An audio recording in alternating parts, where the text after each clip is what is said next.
Welcome to రాజనీతి.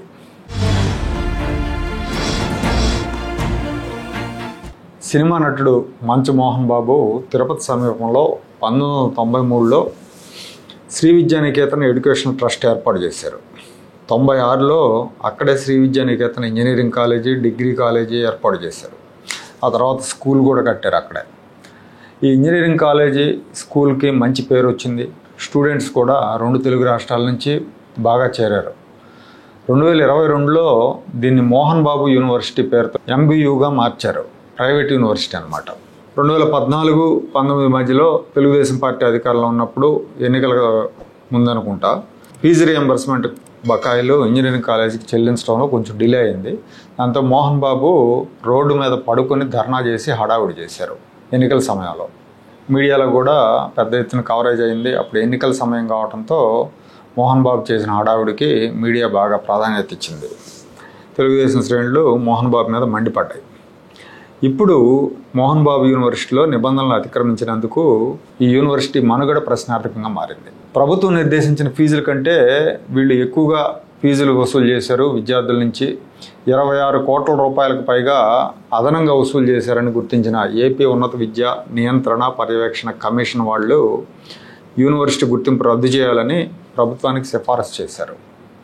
అదనంగా వసూలు చేసిన 26 కోట్ల 17 లక్షల రూపాయలను విద్యార్థులకు తిరిగి చెల్లించాలని యూనివర్సిటీని ఆదేశించారు.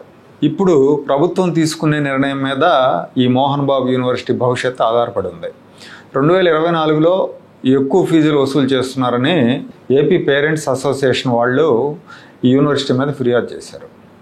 ఉన్నత విద్యాశాఖ కమిషన్తో పాటు మంత్రి నారా లోకేష్కు ఈ ఫిర్యాదులు పంపించారు. ఈ నేపథ్యంలోనే 3 సభ్యుల కమిటీ విచారణ జరిపింది. ఆకస్మికంగా తనిఖీలు చేశారు. యూనివర్సిటీలో అవకతవకలు జరిగాయని గుర్తించారు. ఈ విద్యార్థుల దగ్గర అదనంగా వసూలు చేసిన ఫీజు వెనక్కి ఇవ్వడంతో పాటుగా యూనివర్సిటీకి 15 లక్షల జరిమానా విధించారు. అలాగే ఈ యూనివర్సిటీ వాళ్ళు విద్యార్థులు ఒరిజినల్ సర్టిఫికేట్లు ఇవ్వకుండా దగ్గర పెట్టుకున్నారు. విద్యార్థులు ఇంతకుముందు ఎన్నిసార్లు అడిగినా కూడా వాళ్ళకి ఇవ్వకుండా ఇబ్బంది పెట్టారు.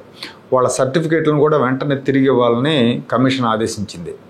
UGC, AICTE, ఆంధ్రప్రదేశ్ ప్రభుత్వం ఈ యూనివర్సిటీ గుర్తింపును రద్దు చేయాలి. ఇప్పుడున్న విద్యార్థుల బాధ్యతను వెంకటేశ్వర యూనివర్సిటీకి అప్పగించాలని కమిషన్ సిఫారసు చేసింది. ఈ కమిషన్ ఉత్తర్వుల కాపీని ఉన్నత విద్యాశాఖ అధికారిక వెబ్సైట్లో పెట్టడం మీద మోహన్ బాబు యూనివర్సిటీ హైకోర్టును ఆశ్రయించింది.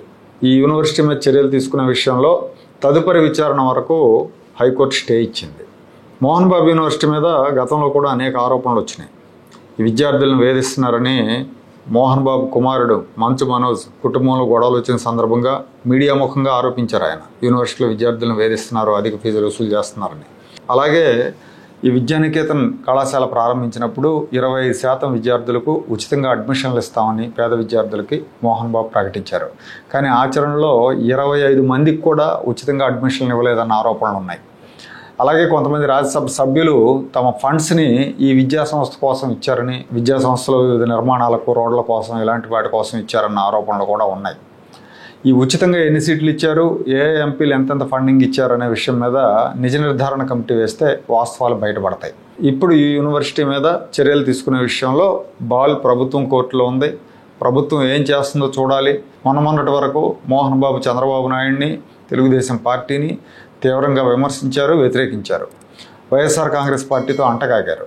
జగన్మోహన్ రెడ్డిని పొగడ్తలతో ముంచెత్తారు. కానీ ఎన్నికలకు కొంతకాలం ముందు నుంచి సైలెంట్ అయ్యారు. ఎన్నికలకు ముందు చంద్రబాబు నాయుడు గారిని కలిశారు. చంద్రబాబు నాయుడు గారు అపాయింట్మెంట్ ఇచ్చినప్పుడే కేడర్ తీవ్ర ఆగ్రహావేశాలు వ్యక్తం చేసింది. మరి ఇప్పుడు చంద్రబాబు నాయుడు గారు చర్యలు తీసుకునే విషయంలో ఏం చేస్తారో చూడాలి.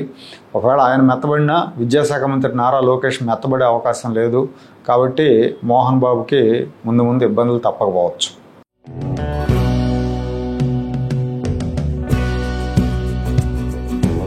Like, share and subscribe to Rajaniti channel.